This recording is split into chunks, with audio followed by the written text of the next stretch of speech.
Petie Brown, how do you get to Summit Station? I needed a part-time job, one that would let me be free enough to sing a weekend someplace or 2 weeks someplace. I always had a job to come home to. So you were a singer, or you were aspiring musician out on gigs Yeah, and stuff? I learned my craft because I was always a trumpeter as a musician. Oh. But nobody at that time was hiring female trumpeters anywhere. So, anyways, I had to figure out how to sing, play guitar, and I learned my craft up and down Cleveland Avenue where nobody would know me. So I could figure out, how's this going to do? And so I went in there, and some girls called me. They knew the owner of Jack's. Come in and see if I can get a part-time bartending job. All I knew how to do is open a can of beer. Luckily, it was on a Sunday night, and the owner of the bar, he just went off. He took off. And about midnight, somebody said, well, I'm a screwdriver. Well, let me see. You know how to make that? That's how I learned, people told me. And it was rough at the start. Because we had a fraternity boys, and there were 2 other straight bars on this block.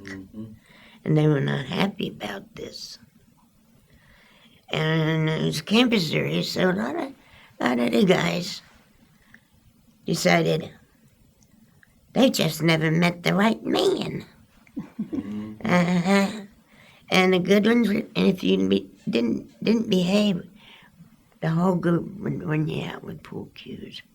We didn't hit anybody until they hit us. So when you were bartending, did it just come upon you, this idea to open up a bar?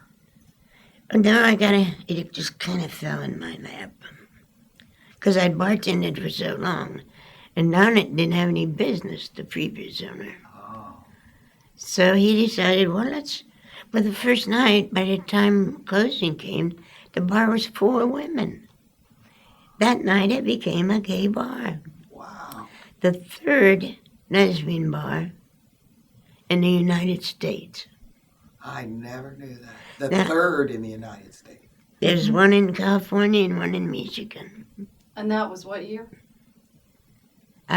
71. 71. So it started out as a straight bar. It was a go-go bar.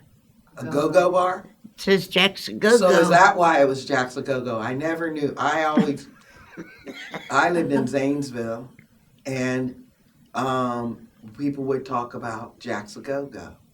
And I didn't know why it was called that. I didn't know it had been a go-go bar. Well, he never changed it. Well, he did change it, but he didn't change it, the sign.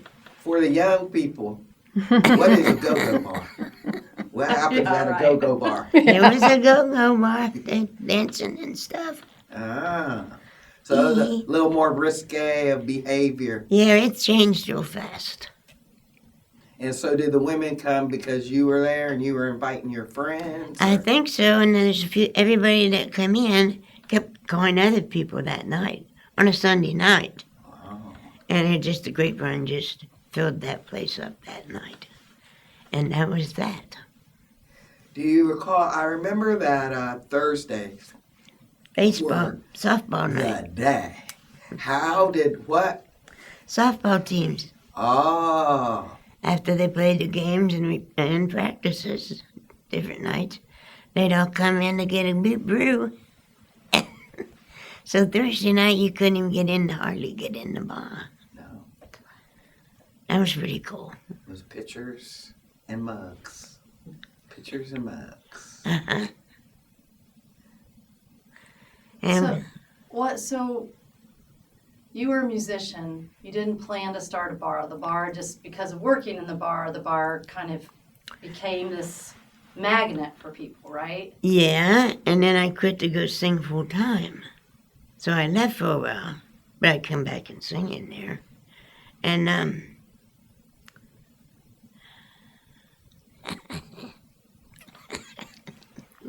your first manager was? My first manager was Holly. And so, do you remember Holly?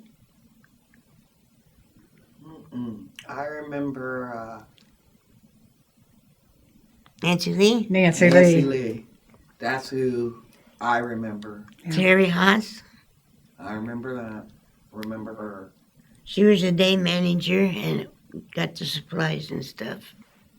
And Nancy Lee managed the staff in the evenings and took care of nights. I started Nancy Lee. Well, for me, I had never seen another person of color say they were gay or lesbian or whatever. Took a while. So she was kind of country like me. So I would go up after work, which would be about 11. I never talked to anybody. But she just sort of took me on, and I would help her close in the evening. See, that's one more beer. Perfect example of what that made that bar. People like Nancy Lee and so many other bartenders, customers like you. It wasn't me. I didn't make the bar. Hundreds and hundreds and hundreds of people made that bar. You know, one person can't make a bar. And it's not about me. It was about all the different bartenders, people who were just coming in to have a beer, would jump in and help close the bar. In the very first year, when I just first started bartending, there was a girl named Melinda in Ansbury, something. She lived in Lancaster. She didn't drink. She drank Coca-Colas. And she was there almost every night because by the time it got late at night, people had to go to work. And I was always sitting in there alone because you couldn't close in case somebody. Well, after a while it seemed like, well, she's always in here at closing. And she has to drive to Lancaster and get up and go to work. So one night it was just me sitting back here and she's walking around, acting like she's doing something. I says, why are you always here? Because I don't want you alone in this bar at 2 o'clock in the morning. Wow. And that's the kind of people that made that bar. Did you have a sense of what you were providing? I had a sense that people were very happy and we made sure they were safe. Like Judy said, at nighttime, late night, we walked everybody to the cars, a whole bunch of us, Judy and half the bar sometimes. We made sure everybody got home. And there was a time when we had a lot of police harassing us because they didn't like the gay bars, especially ours. Every night, this is a one-way street heading south. They would sit on the other side of the street because people parked the cars on the west side of Summit. And you'd sit there and write them jaywalking tickets. I remember that. I do too. Because the only place they could cross was way up Yeah. by Hudson or down by 17. By Lane. Or, yeah, something like that. Yeah, you have to walk quite a few blocks. So one night, we didn't like that. So there was Chapinko and Tiny Tiny, I remember Tiny. and Holly, who came with the bar when I bought it. She was... No, she wasn't there yet. Maybe she was, I don't know. I was a bunch of us. But we didn't have cell phones. But there was a phone up close to Hudson, and we had a phone in the bar. So somebody was at the phone on Hudson would call the bar if there was a police coming down the road. And they would yell at us because we were out there with paint rollers on sticks, the paint pans, rolling pins, and we painted a crosswalk. And the cops really couldn't write us up for anything because it would have come out that they were discriminating and harassing everybody in the bar. So you just made a crosswalk and that took care of that. God took care of it. Well, and the distance from the bar to Hudson, that's at least a quarter of a mile. Uh-huh. So it's not like it was close. No. No. And there And were you've no been drinking, Yeah. which is another dangerous thing to have And to be walking that far. And it wasn't a bad neighborhood, but it was also not the best. There's a lot of crime. Is that what prompted? Well, I remember there was that bar right next door, and there would always be the frat guys who would, on dares or whatever, Or decide to come over. So is that what prompted? There was a sign on the door Yep. that said, what did it say? It said Ladies- $5 cover charge, ladies' night. $5 cover for men. And that worked for many years. Mm-hmm. And I saw many a man pay $5 and then say, okay, I'm out. now you can go. And Well- they'd be like, well, We educated a lot of people. One-on-one. The guys. The old men, young men. mhm. One-on-one, we educate them. We're just people. Peter, tell about your construction worker friends. That be you? No. The guys that came in. Oh, I can't remember the name of them. when I bought the bar, there was this straight guy, big guy, happy guy, Chuck. Oh, Chuck. He came with the bar. And when I bought the bar, later on, they said, well, he comes with the bar. Okay.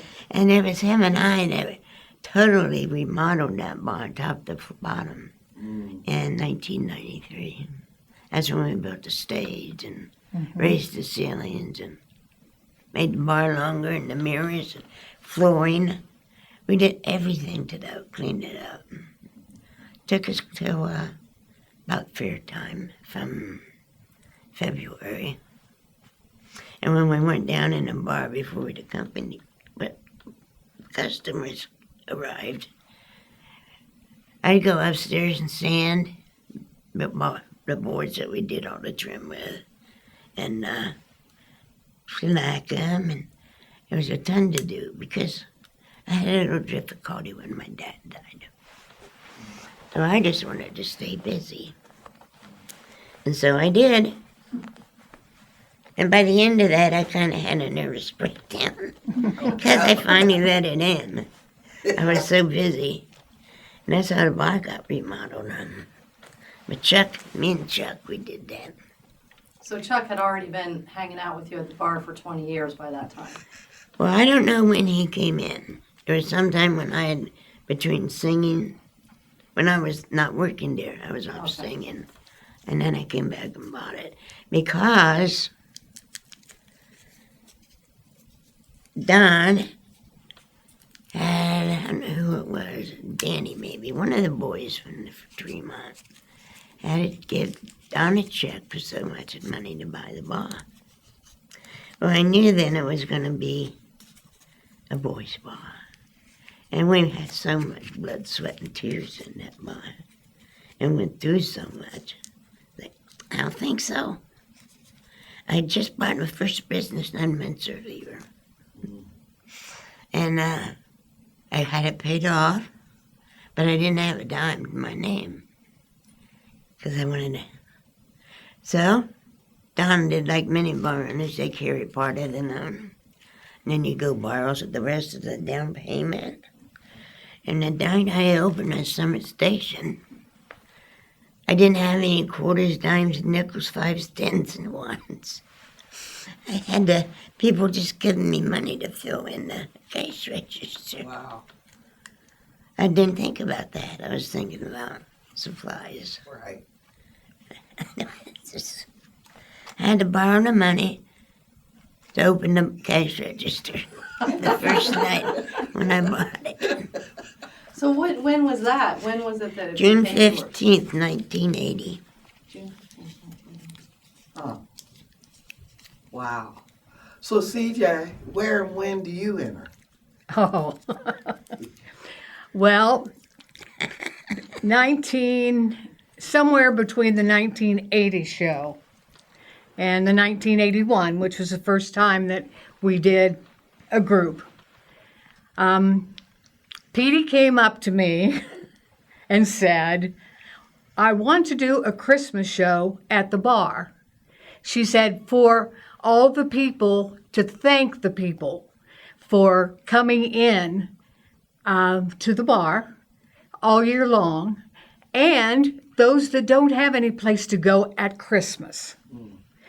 And she said, now I know that you're a professional and you have your own dance studio and so forth, but I really would like you to help me with this. You know, we've got, ballerinas. yep, we've got these. She's a professional. And here's Bake, Holly, Trace, Yeah. Junior, Hydette. All different sizes, all different kinds. We have short little Heidi, and then we have, Debbie, who is bigger and Junior, who was tall. tall and skinny, and just all kind of shapes. And we would like to do a ballerina number. Now, I know you're a professional, and you probably, but if you could help me out, and I kept saying, I'd love to. None of those people could dance. None of us. And she's buying me cocktails the whole time.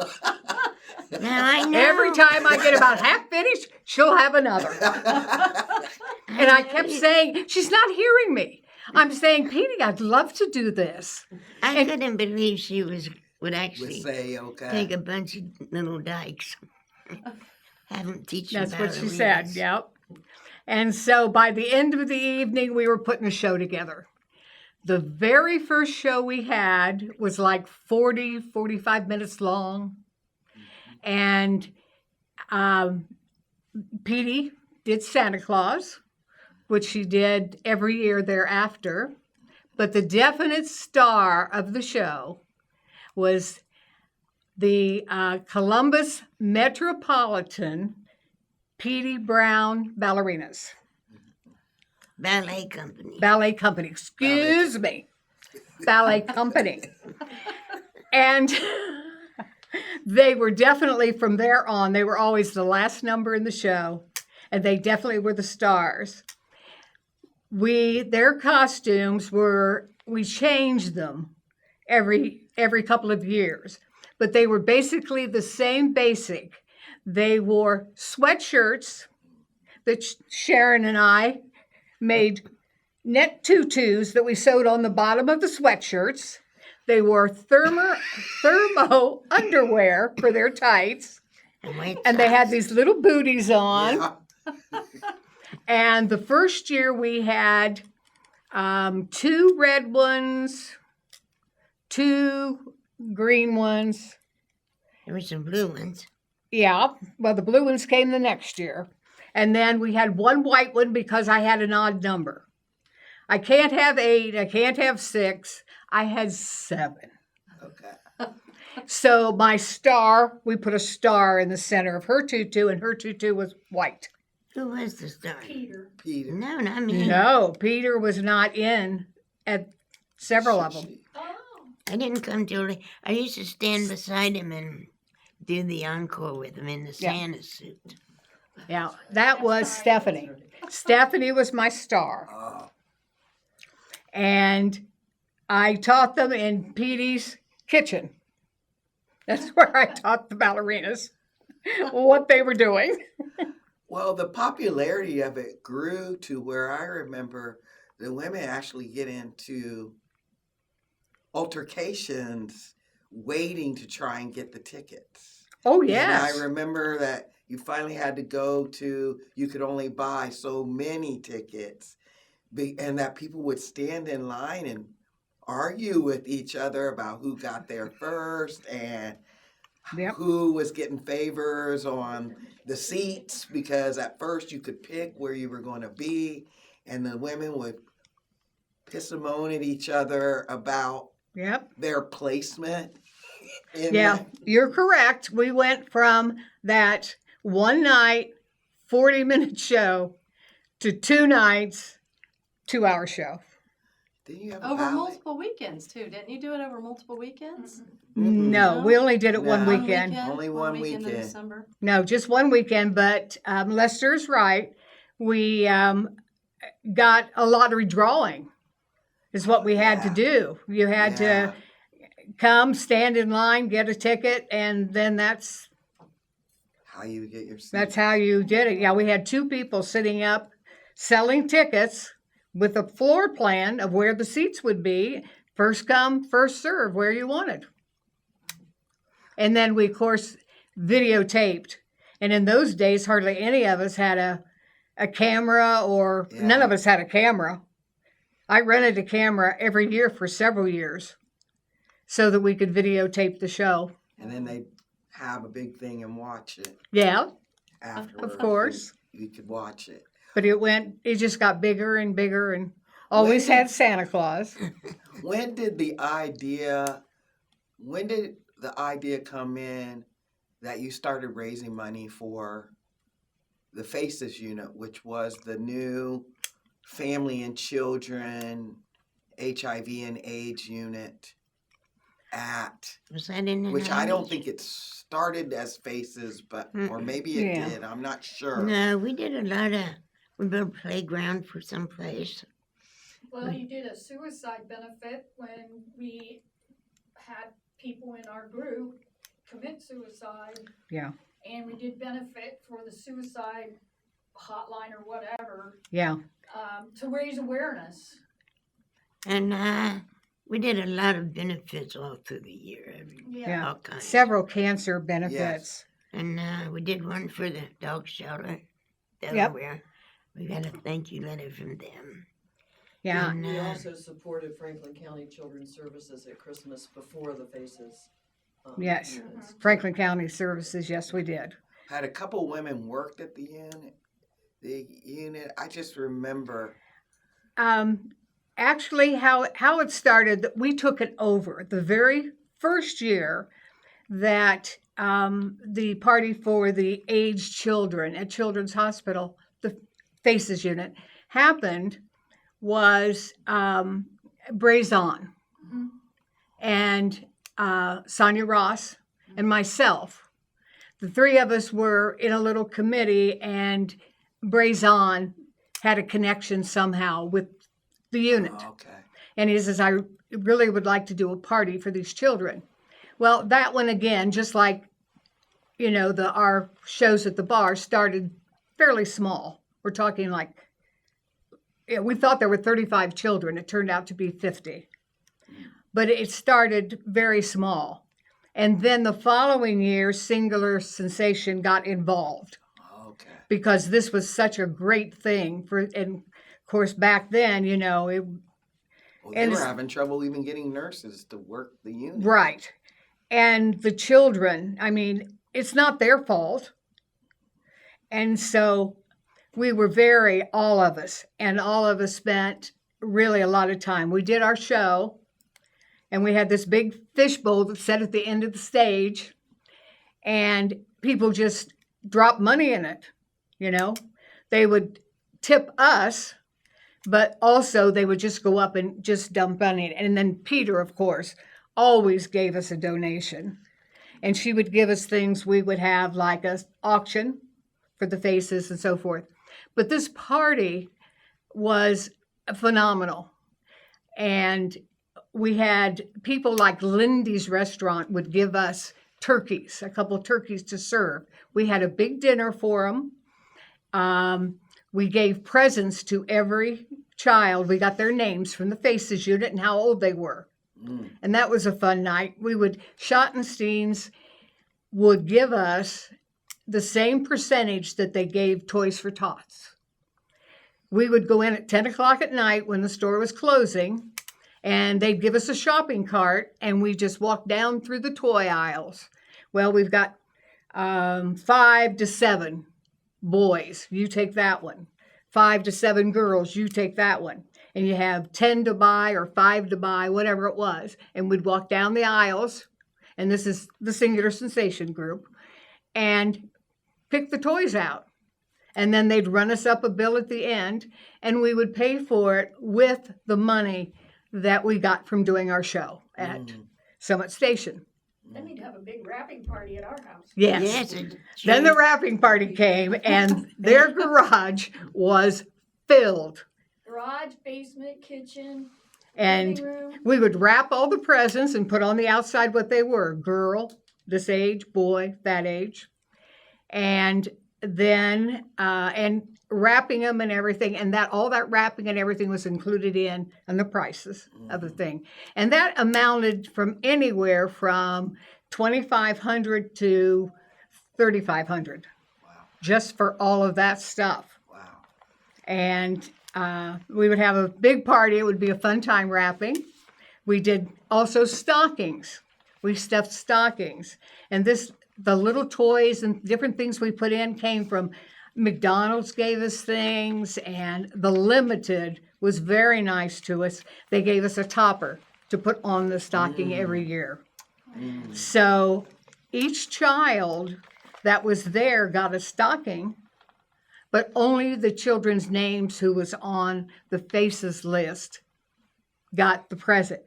And then, of course, we had the best Santa Claus in the world, Santa Bob, next to Petie, of course. I love that one. Everybody liked me. Yeah.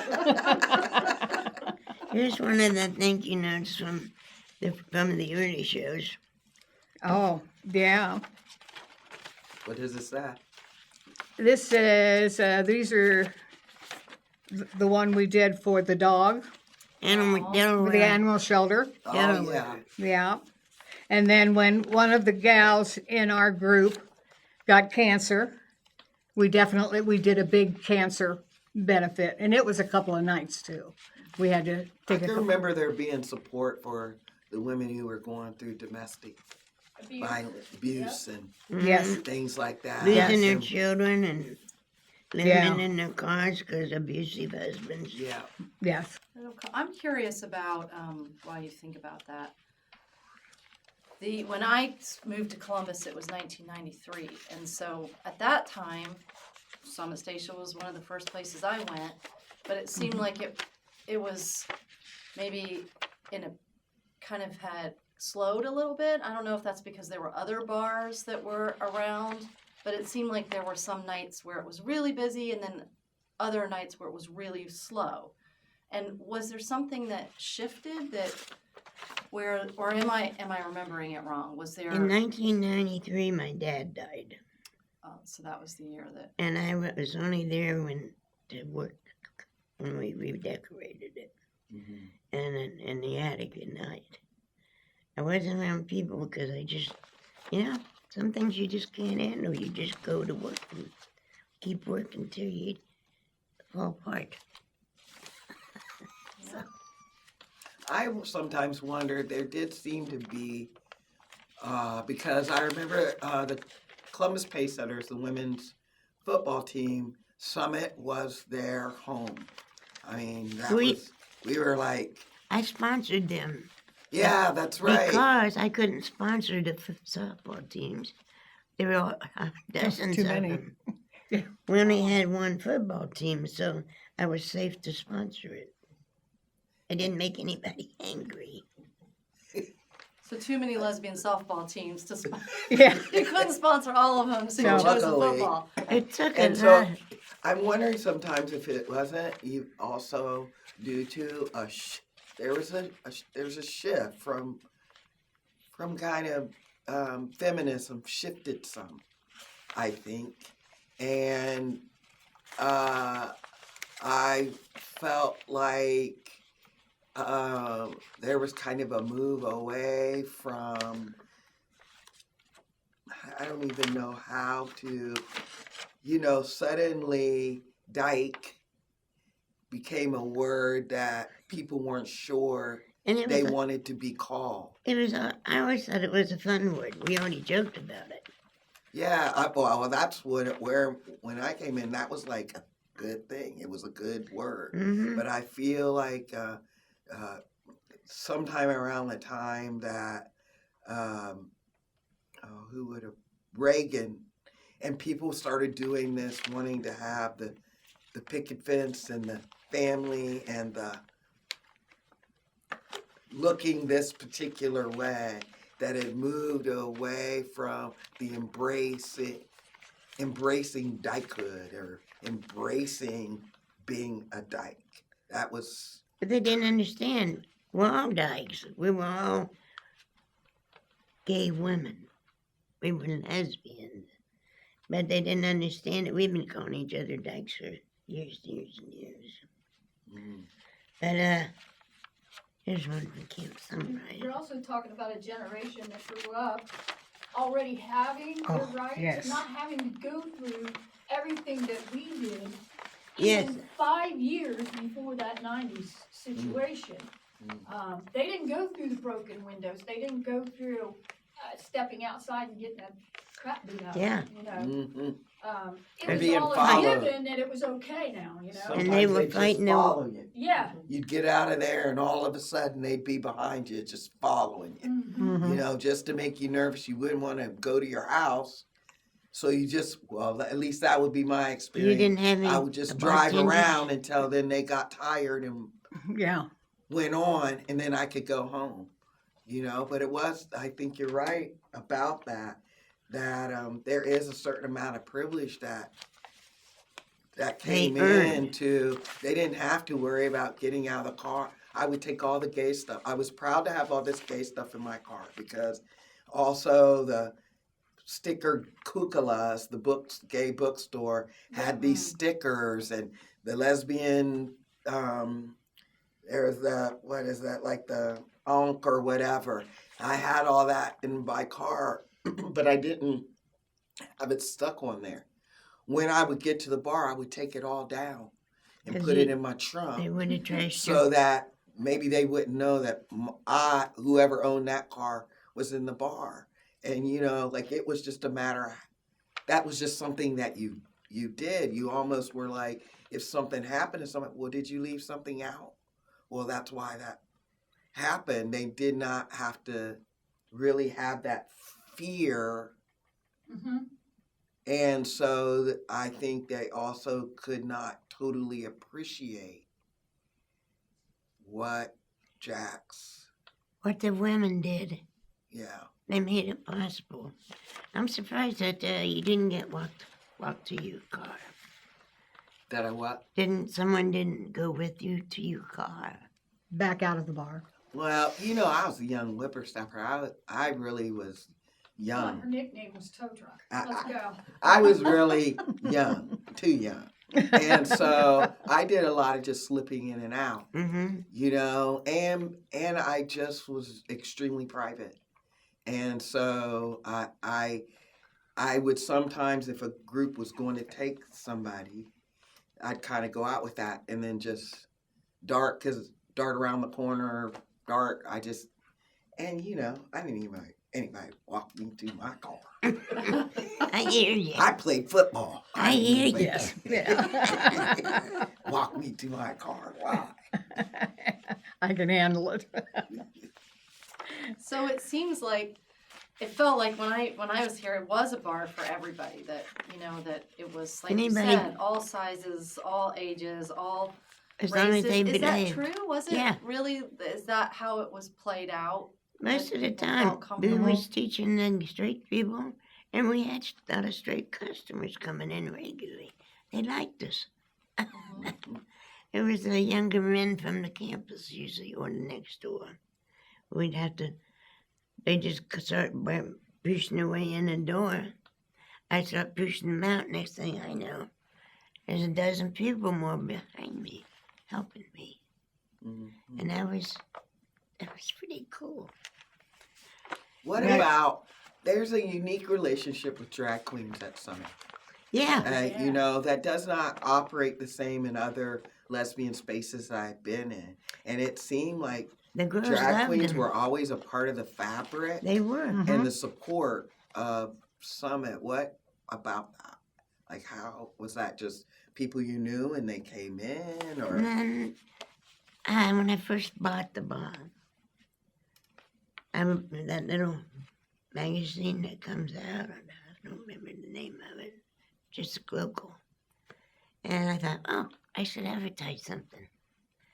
I didn't have anything to advertise.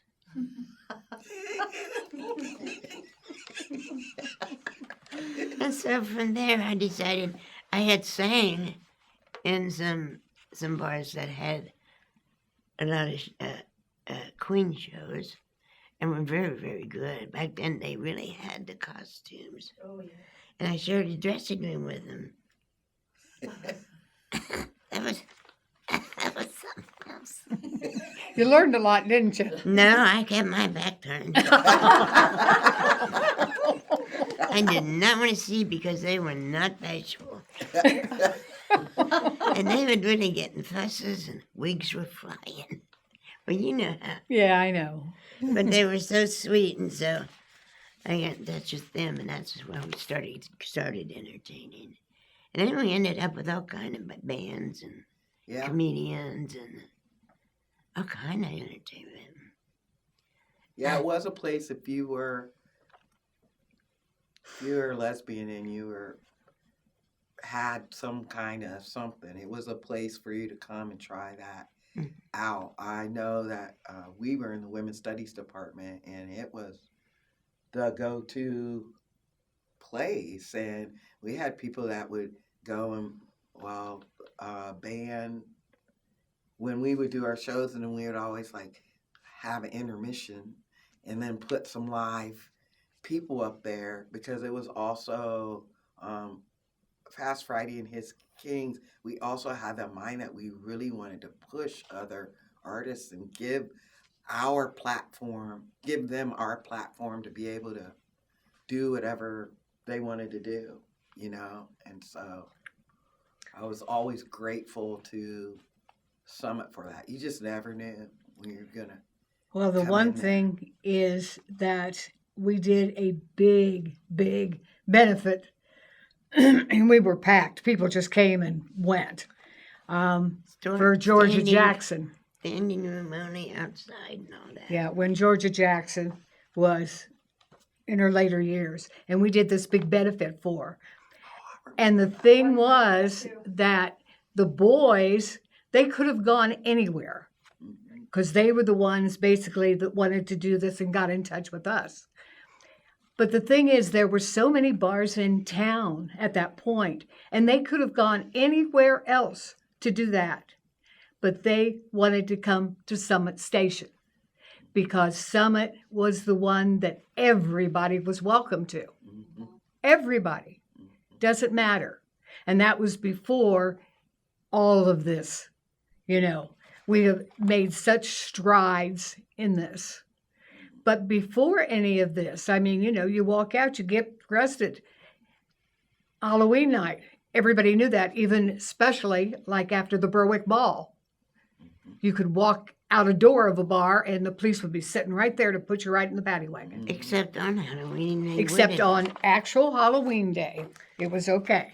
But other than that. Yeah, But those boys felt so comfortable with Petie and with the bar that they asked if they could do this show. And of course, they wanted us to be part of it. So we put together a great show. It was very long.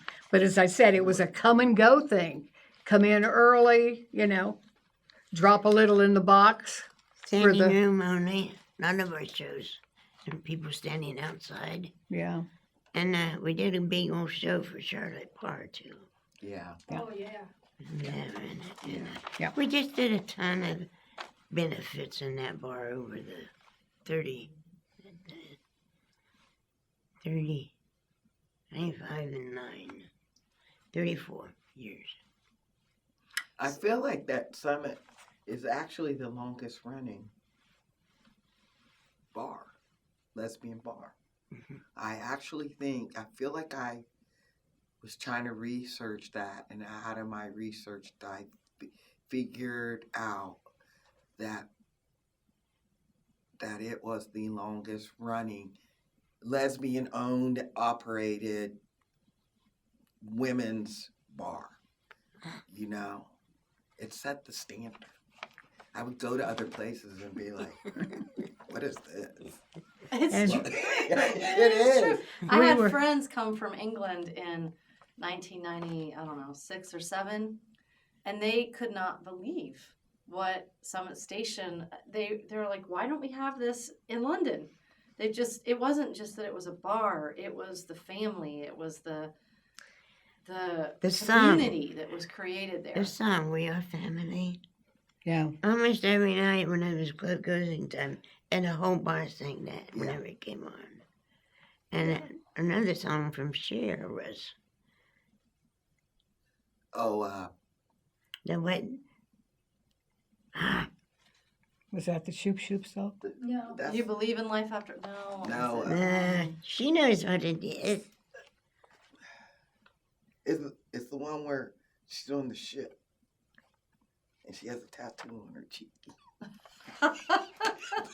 The video. I can't think of the name of the song though. What was it? Was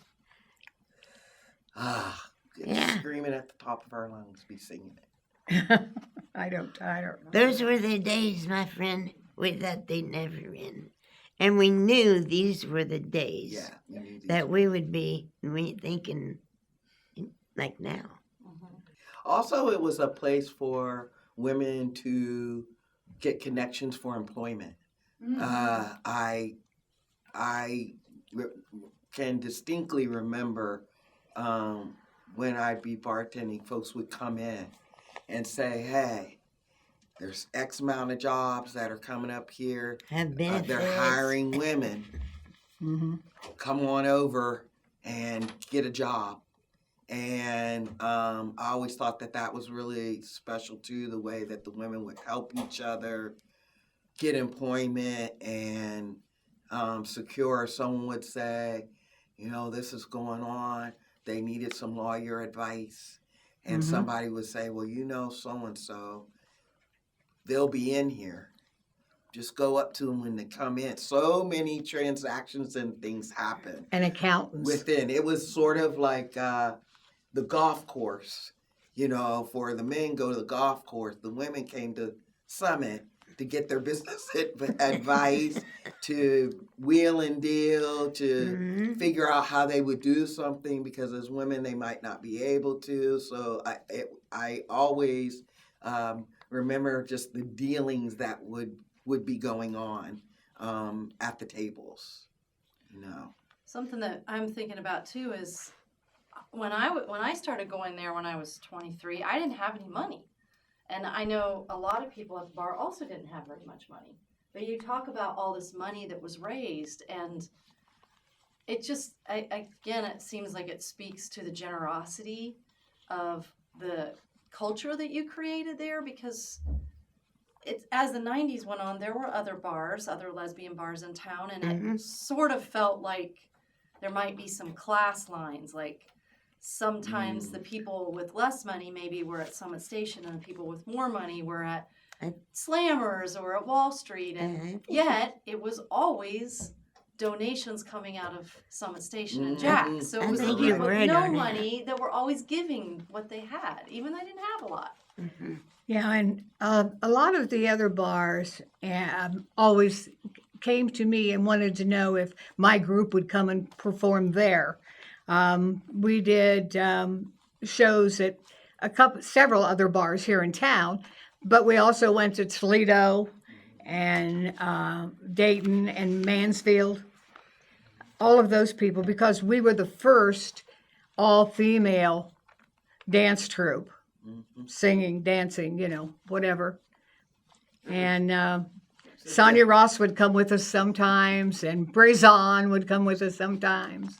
And Luther was with us sometimes. Brandy Lamont. Oh, Brandy Lamont, yes, Brandy Brandy Lamont too. Oh, jeez. I know Brandy. I mean, I happened to sit beside him one night.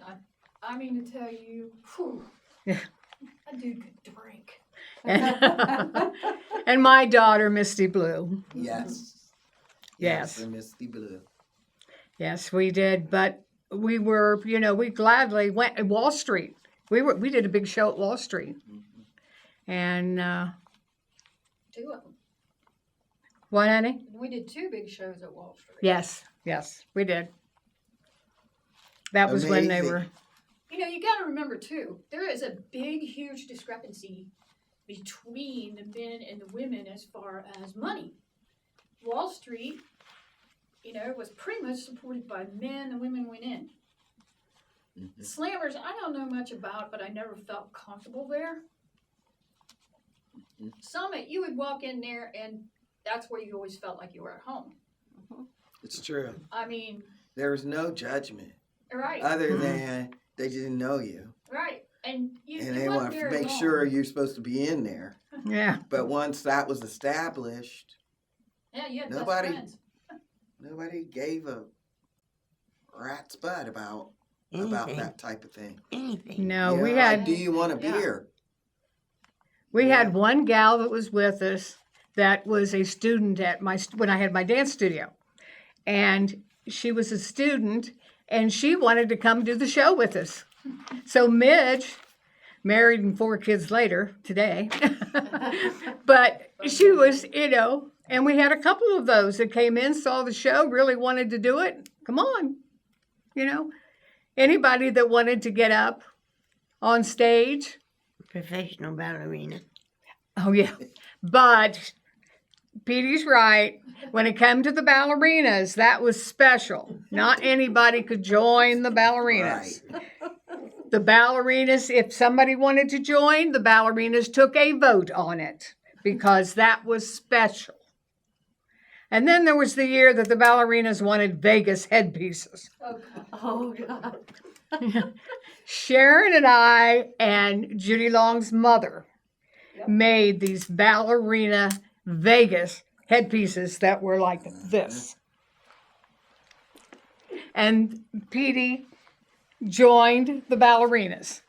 For that. Yes. Oh, I belonged before that. Yeah, she was there before that, but she was one of the ones pushing. Well, You were pushing. I thought we should have Oh, that piece. that is a funny story. There was the year that we were doing Let It Snow. And they have come down the ramp. Always the ballerinas come down the ramp and pose and then come on stage.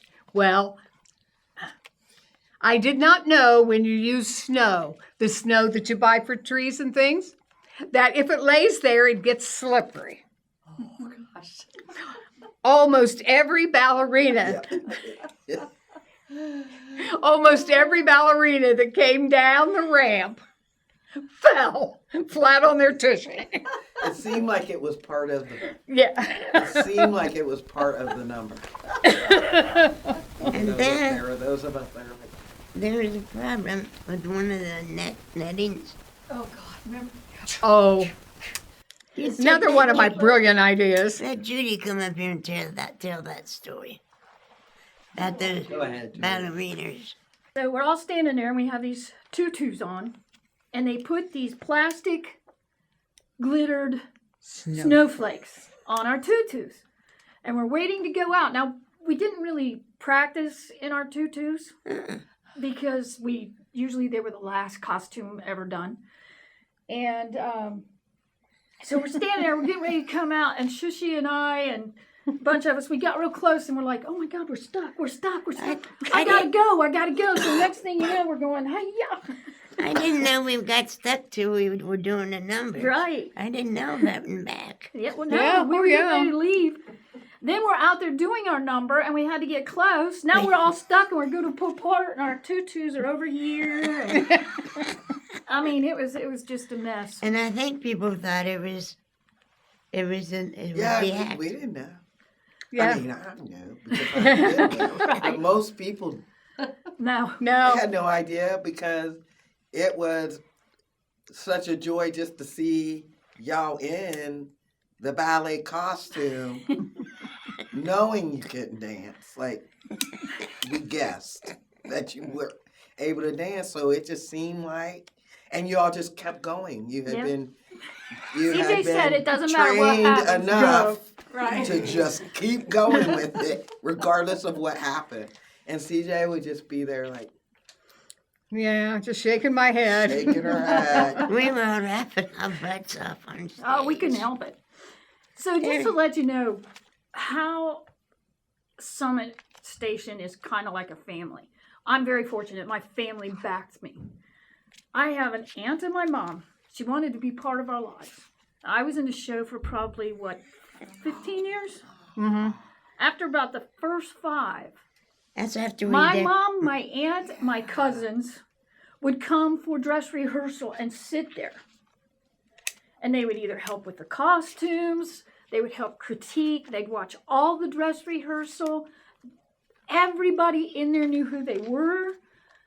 My mom and my aunt still talks about it. Now my mom's unfortunately passed away. But they felt so comfortable in there that everybody called them Mom and Aunt Elsie. Everybody, cousins couldn't believe how much everybody loved them. Judy and Sharon. But that's what it was like a big family. I mean, they didn't want for anything to eat. They didn't want for anything to drink. They just, and they enjoyed it. And Gave us a big donation Yep. before they left. Wow. yep, both of them would. Yes. So, but that's the kind of place that Summit was. My family was comfortable in there. And, that's something that I know that a lot of people didn't have, and they were surprised when somebody did have it. It was more not the norm. It gave you hope to see that somebody's family could love them Yep, for who they were. for who Yeah. they were. And that was. Well, and they loved not just you, but everybody at the bar. Like Yes. my dad felt the same way. He was very, Yes.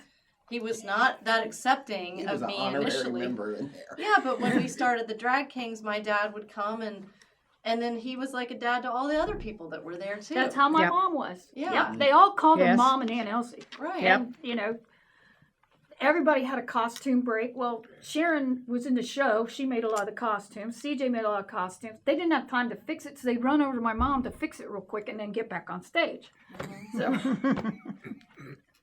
Yeah, a lot of things, were like that. My 2 sisters came to a show, and this was our big 20th that we had. And they came to the show, and my baby sister was engaged, and she brought her fiance with her. And they get to the ballerina number, and my 2 sisters are just laughing and carrying on. Her fiance turns to her and says, "Is this supposed to be funny?" He wasn't sure whether they were supposed to be serious or not. And of course, that just made him laugh even more. Hey, Is this Long supposed- John's on for tights. I mean, I think it's supposed to be funny. Yeah, but there again, that's the family. My 2 sisters would come. If they couldn't be at the show, they would come to a dress rehearsal and so forth. And there were several other mothers. Heidi's mother and dad both came. And then it was the year that I was telling him only 2 drinks maximum before the show. I meant minimum. And Heidi, poor little Heidi, she had a couple of too many. And they knew better than this. And so when they got to the ballerina number, which of course was the end of the show, Junior had to hold her up through half the number. She'd just kind of be standing there and Junior'd walk over and move her over here. which, fit right in. Yeah. There were just so many happy memories, up there. And Petie, of course, started it all. It was her baby and her coming to me and saying, "How would you like? Could we talk you into?" And it just blossomed from there. That was the bar that you went to. You were having a bad night. You went up there. There might not have been more than 2 or 3 people in at the time you went, but still, you felt at home. You Felt felt better when safe you left. as long as that's where you were. And very few fights there, really. And they always used to say if a fight does break out, be careful of CJ because she'll knock you down getting away from it. But I always felt very, very protective there.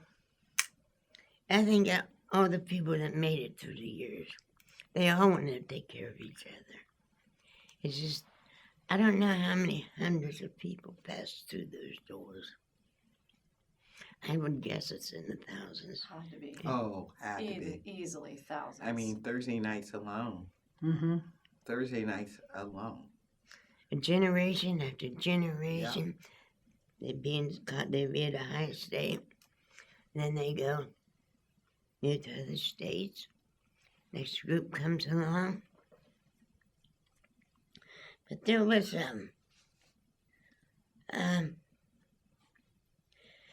I always felt if I gave women a place to be, they would do big things. And there's so many women, different groups, that did great things. You give them a place to do it, and they're going to do it. They will always come together. Mm-hmm. And we had a couple different parents lost a child, teenagers. And we had benefits for both of those. Grave sites, the whole 9 yards. And, we just did. Because most of the people in there didn't have a great deal of money. So everybody helped. Just like when, do you remember when the sewer backed up the storm drains? Oh my God. They might be a few hours before the show. Yeah, Yeah. I do remember. There was every kind of garbage you could just. Oh, it was awful. It was awful. It was nasty. And it was about that deep. And the cast members started doing stuff. Everybody got on the phone. Next thing you know, I don't know how many people were there with snow shovels scooting it out the door. And the wet vacs and all of that They stuff. brought a lot of wet vacs and shovels Mm-hmm. and big brooms. But they all brought them. They just, we need help, so everybody. Yeah, A great it find. was just like, let's make a few phone calls. And they did. Next thing you know, people would just show up and And everybody, I don't know how many wet dry vacs people brought for after we got all the stuff out. And fans to dry it out. yeah. And it smelled awful. We still had a show. It was in the lingered. carpet. it It did was- linger. Yeah. And somebody bought a lot of, Yeah, a lot of spray. But still, But still, smelled like sweet. you're right, it lingered. It But lingered. but the show went on. It sure did. But it wasn't because of me.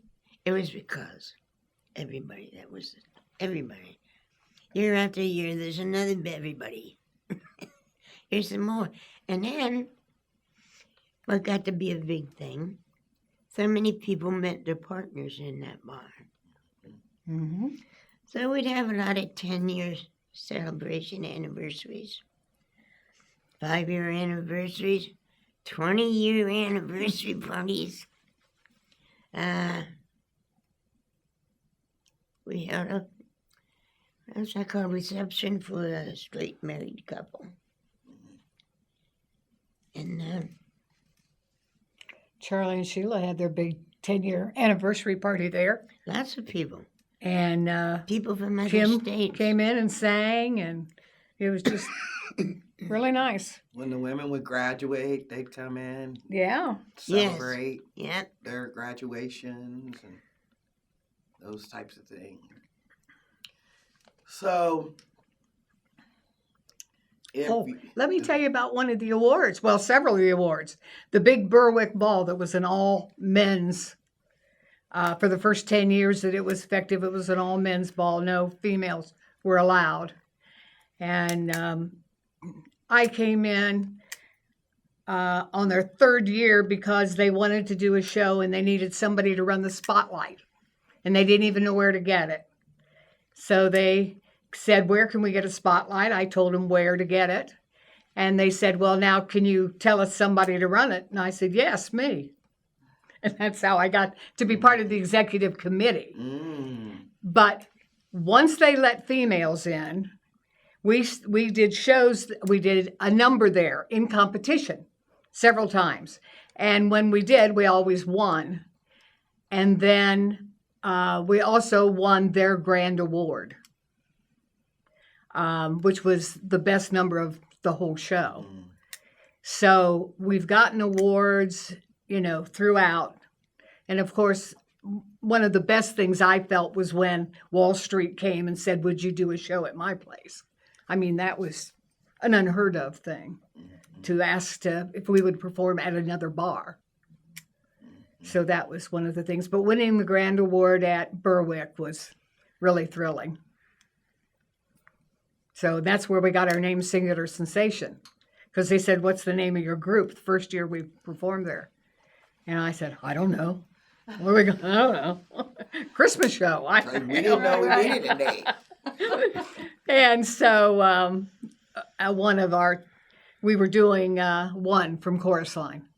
And one of the gals said, well, what about Singular Sensation? That's what we're doing. So from then on, it was Singular Sensation. Oh. Secondary to Petie Brown's Metropolitan Ballet Company. Always the best, huh? Ballerinas didn't go on tour though. So if you had to, if someone came up and said, hey, what would you hope that Summit Station's legacy would be? What do you want people to say? The people that were there, the hundreds, thousands of people that came to that bar, the big hearts, the giving, the friendship, the support. It was pretty cool. But I didn't do that. Clientele did that. People in the bar made the bar. And there were so many different generations of bar people. Yeah. And it was wonderful. I had some of the greatest bartenders ever. They're so loving and friendly. Well, I can tell you, Petie Brown, beyond a shadow of a doubt, had there not been a Summit Station, I really don't believe that there would be a Lester P. Singleton, a tow truck, still here. It saved me. I It believe saved you were me, in and trouble. I thank you for that. I think you were in trouble in some ways. I was lost. Yeah, I was very lost. and I saw that. And I wasn't like I was your best friend, but I knew everything you did. I knew at a high estate. I followed you. And you didn't even know I was following No, I you. did not. No, I didn't. No, but it just, I have to. I know you don't want to take any credit for it, but there are other people who've had opportunities that just let them go by, and you saw enough and cared enough to make sure that it was there, and it had to be your heart that really drove everybody else's heart. I know you don't want to take the credit for it, Shucks. but I want to have it known that we are very appreciative, and I feel very blessed that we are going to have this for people to know our history, to be able to go and find something that gives you this much of a history is quite spectacular. And all of you all, I think of all of you as like you all were just the team. And you all were basically my aunts, I guess, if I had to, big sisters and aunts that I never had. And a lot of people that way. I don't know what we would have done without Summit Station. And I'm glad that the world has an opportunity now to really know about it, and it's not just going to be a quiet story, in the background somewhere. That now we're going to be a bona fide piece of History. Ohio history.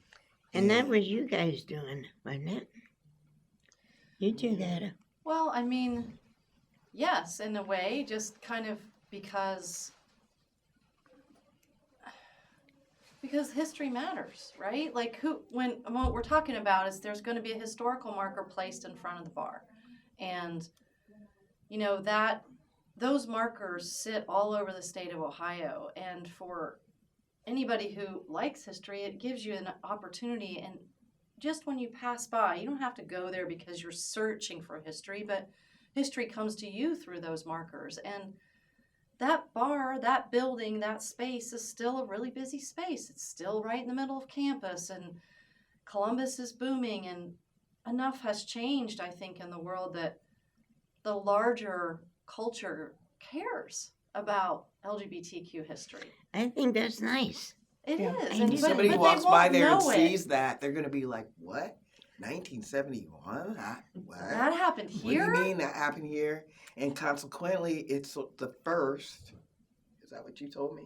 It'll be the third marker in Ohio, but the first The in first in Columbus. the capital city. First LGBT historical marker in our state capital. Well, you should be telling the story here because I think that's terrific. Yeah, that's great. I didn't know any of that.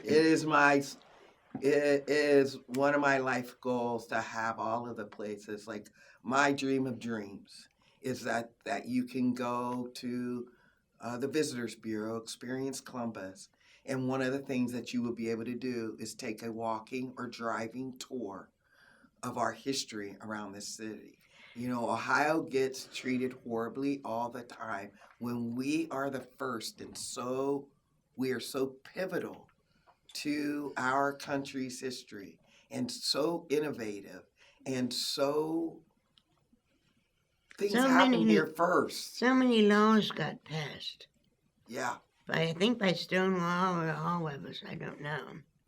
But there are a lot of laws. That's in the 70s. It was rough.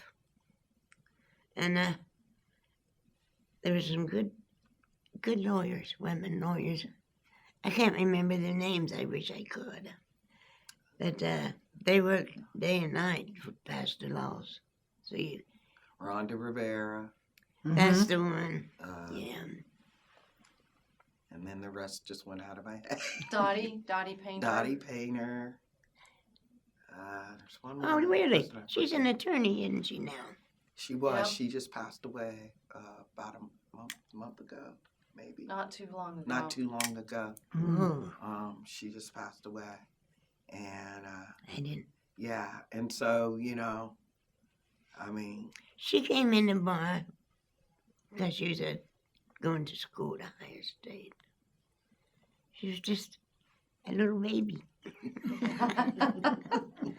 and she turned into a powerhouse of an attorney. Yes, she Of an did. attorney. Well, and that there was like the cascade effect, right? Because when we started His Kings, which we got that opportunity because of Summit Station, Dottie was our attorney, and Dottie Mhm. helped us establish ourselves as an LLC.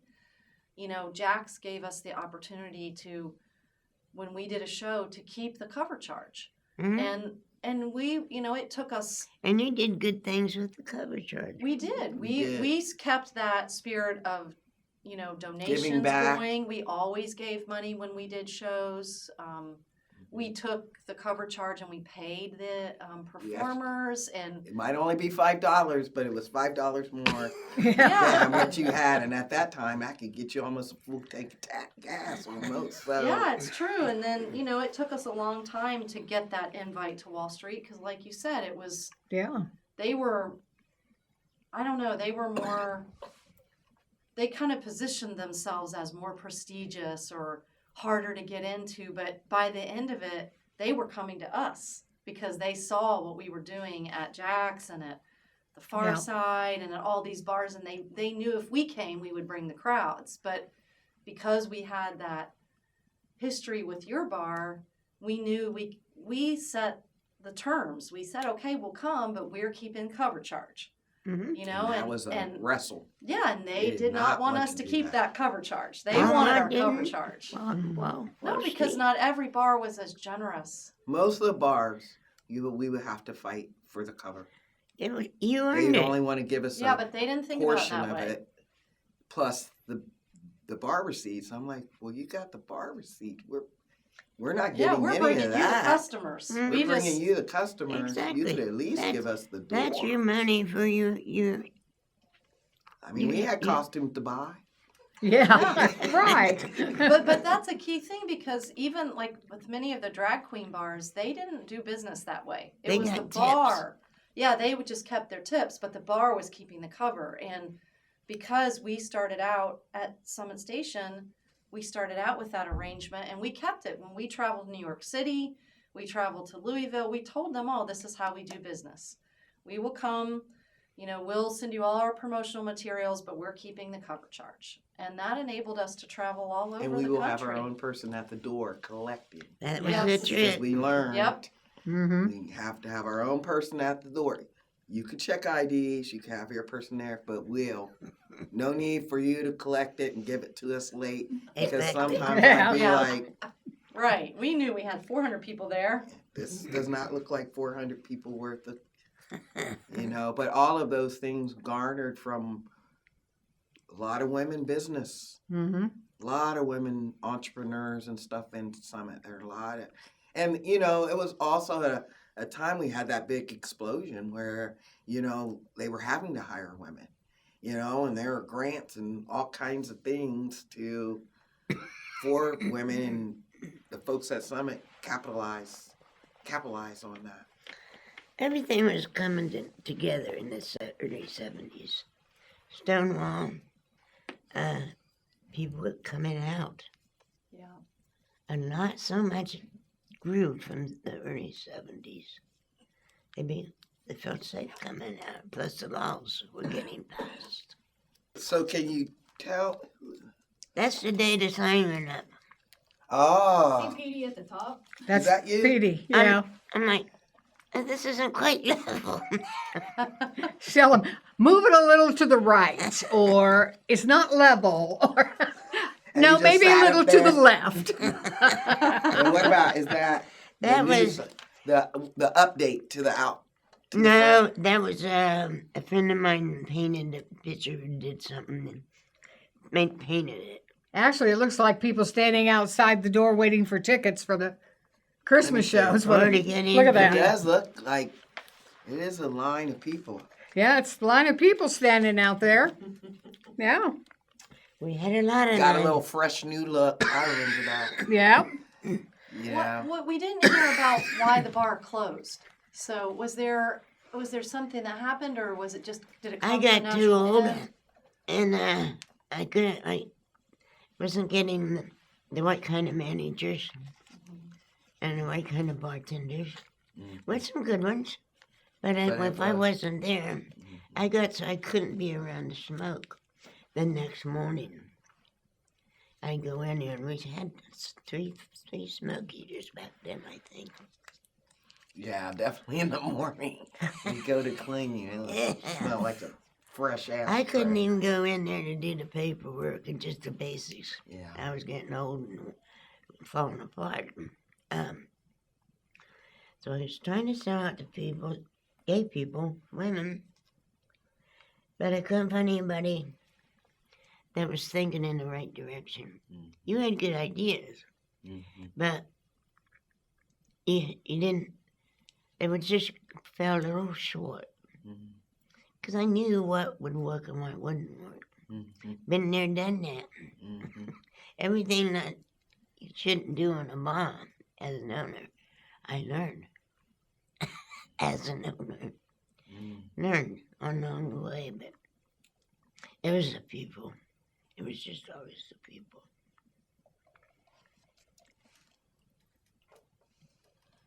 Well, And a lot of queens, A lot of you guys, a lot of the Dyke Queens, a lot of shows, a lot of music went on in that bar.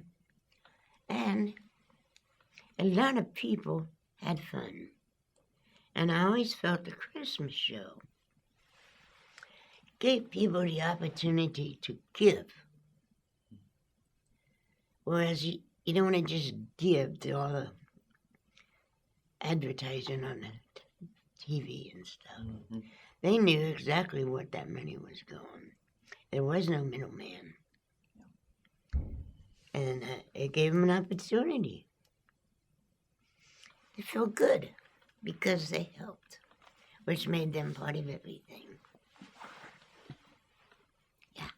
Well, those Christmas parties at Faces are still going on.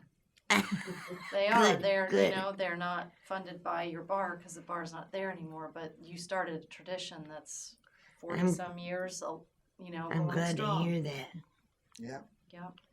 It's Yeah, quite the befitting. audience would jump in at some things when we did the show because we always did. I always said that there was no encores to anything in our show because that would just last too long and you leave them wanting more.